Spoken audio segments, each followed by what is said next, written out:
Olu looked into the eyes of a creature he thought only existed in stories. "Human, are you lost?" asked the Snake Queen, her voice a hiss that sent shivers down Olu's spine. Caught in this unbelievable moment, Olu could not speak. The Queen, amused, remarked, "The human has lost his tongue," garnering hissing laughter from the snakes surrounding her. The legend of Snake Island was known far and wide. It was a tale of mystery and danger. Whispers spoke of a sanctuary guarded by snakes, ruled by a legendary Snake Queen, who ruled over the waters. Outsiders who stumbled upon these forbidden shores were said to vanish, swallowed by the Queen of the island. "It's been a long time since we saw one of you humans," the Queen continued. "The waters have brought us a gift, and we are grateful." Unknown to Olu, once in a while, the waters would choose an unassuming man to venture into these mysterious waters. "Since you cannot speak," the Queen declared, "I will explain to you what awaits you. We will grant you safe passage on one condition only," she hissed. "You must face one of our greatest warriors, Bako." A huge snake emerged from behind the Queen, hissing angrily. "If you lose, my dear speechless man," she sighed, "well, feel free to imagine your fate," she smiled. Hisses echoed from all directions, surrounding Olu in a disorienting chorus. Vomit threatened to spill out from within him, but he had nothing to vomit as he had not eaten all day. "The fight will be tonight," declared the Queen before disappearing into the water. A soft voice beckoned Olu, "Come, I will prepare you for the fight." As he followed the snake girl, Olu felt dizzy. This must be a very vivid dream, he thought. "I have to wake up," he said to himself, slapping himself in the face. To understand the events of this day, let's journey back to the very beginning. You are watching the Tales of the Savanna. Subscribe and be part of the tribe. Now, let's get back to the story.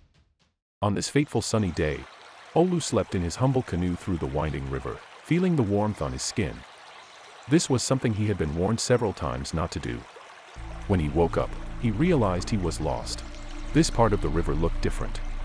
The once familiar blue waters now shimmered with an unnatural green color. Olu's heart pounded in his chest. He was not supposed to be here. Desperation filled Olu as he strained against the powerful current, attempting to steer his canoe back to familiar territory.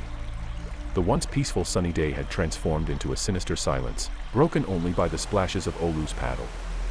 The more he fought against the current, the more it seemed determined to draw him into the heart of Snake Island. As Olu drifted deeper, at first, he chuckled at the sight of the snakes swimming alongside his boat. Just ordinary snakes, he thought with relief, dismissing the legends. As the journey continued, the snakes multiplied, their sizes growing larger and more majestic. They swam gracefully beneath Olu's boat, a mesmerizing dance of scales. The shore itself was a congregation of hundreds more, basking in the warmth of the sun. Olu couldn't help but marvel at the display. The snakes, however, seemed curious rather than angry. Olu's boat became a spectacle for them, each snake raising its head as if acknowledging his presence. The hissing sounds echoed around him, a dizzying chorus of serpentine communication. Distracted by the vibrant colors of the snakes, blues, reds, greens, yellows, Olu found himself enchanted and terrified by their beauty. Suddenly, the water began to rise. The surface trembled, unveiling a being more magnificent and terrifying than any legend could convey. There, in all her majesty, rose the Snake Queen. Olu's heart pounded in awe and fear. Meanwhile, back to the present, Olu's thoughts drifted back to his family as he followed the snake girl. The warmth of their love fueled his determination to return home safely. But now, as he found himself drawn deeper into the heart of Snake Island, he wondered, would his family ever learn of his fate? Olu sat in quiet contemplation as Naledi, the gentle snake girl, prepared him for the impending fight. He looked at Naledi, sensing a strange familiarity in her eyes, but he couldn't fathom how he could know her. "Is there a way I can convince the Queen to let me go without participating in the fight?" Olu asked, a glimmer of hope in his eyes. "I'm afraid not," came Naledi's soft reply. "The Queen lives for these fights." "There was once a man who refused to fight," she began, and Olu's eyes widened. "And then what happened?" he asked. "Let's just say things did not end well for him," Naledi said, looking away. Olu felt a cold chill run through his body.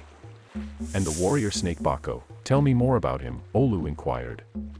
"He is a formidable warrior," Naledi began. "He's the Queen's personal guard. I was surprised she picked him this time." Maybe it's because of your physique, she added, blushing. What is that you're putting all over my body? Olu questioned. It's oil, it helps you slide up and down Bako with ease, Naledi explained. Olu's eyes widened, and he asked, there will be sliding up and down. Naledi giggled, sharing that for the queen, the fight was a spectacle, a dance that must take a while. She enjoys seeing the fright in the human's eyes, as the snake toys with them, lifting them in the air, sliding them on their backs, before striking with deadly force. Has anyone ever survived? Olu sought confirmation. No, no one has, replied Naledi. She studied Olu's face and warned, don't even consider running, that won't do you any good either. The armor fit him perfectly, transforming him into the image of a true warrior. Maybe it wasn't the worst outfit to face his demise, he thought. Naledi handed Olu a sharp sword. Now you are ready, she declared, her voice carrying a tone of finality. Thank you, Olu said, a mix of gratitude and sadness in his voice. And, oh, avoid Bako's tail, Naledi cautioned before slithering away. Olu was then escorted by two enormous snakes to the arena, setting the stage for the Dance of Destiny. The arena was a sight to behold, with a magnificent waterfall cascading in the background. The queen sat atop a throne made of skulls, her presence commanding the attention of all. Welcome, everyone, her voice boomed across the landscape. Today, we add another skull to my throne, she declared with a chilling smile. Hisses of excitement filled the arena as the crowd awaited the spectacle. Let the games begin, the queen shouted, signaling the start of the battle. A horn sounded, and Bako emerged into the arena. Olu was once again awestruck by the grandeur of the snake before him. Bako let out a loud hiss, setting the stage for the impending showdown. As the battle commenced, Bako moved with a mesmerizing blend of power and grace. His scales glistened in the moonlight, and his every fluid motion seemed like a dance, a deadly ballet that captivated the audience. Olu, armed with a sharp sword, felt a surge of adrenaline as he confronted the majestic serpent. The oil applied by Naledi proved its purpose. Olu slid up and down Bako's massive body with a surprising ease, the dance becoming a display of both survival and skill. The crowd hissed and cheered, enthralled by the spectacle unfolding before them. Bako's tail was powerful and swift and could end a man with a single blow. The queen, perched on her skull throne, watched with avid interest. Her cold eyes reflected the thrill she derived from witnessing the struggle. The arena echoed with cheers, hisses, and the clash of sword against scales. As the battle wore on, both serpent and man grew tired. Olu proved to be a formidable force, his skill with the sword acquired from his past as a member of the king's guard. He had been expelled for impregnating his now wife out of wedlock, but his skills as a decorated warrior shone through in the arena. The queen, usually composed and confident, now looked anxious as the fight dragged on longer than usual. Olu's relentless attacks had sliced through Bako countless times, each strike met with a collective gasp from the crowd. This was the best fight they had ever witnessed, and they held their breath in anticipation. Then, without warning, Olu raised his sword high and brought it down, severing Bako's head from his body. There was a loud splash followed by a collective gasp of astonishment. Olu had emerged victorious, but he was badly injured and could hardly stand. Naledi rushed to his aid, her concern evident in her eyes. The queen, stunned, rose from her throne. Congratulations to the voiceless man, she said, her voice trembling with shock. You will be granted safe passage. The next day, Olu awoke in his canoe, his body still throbbing with pain. He couldn't believe it.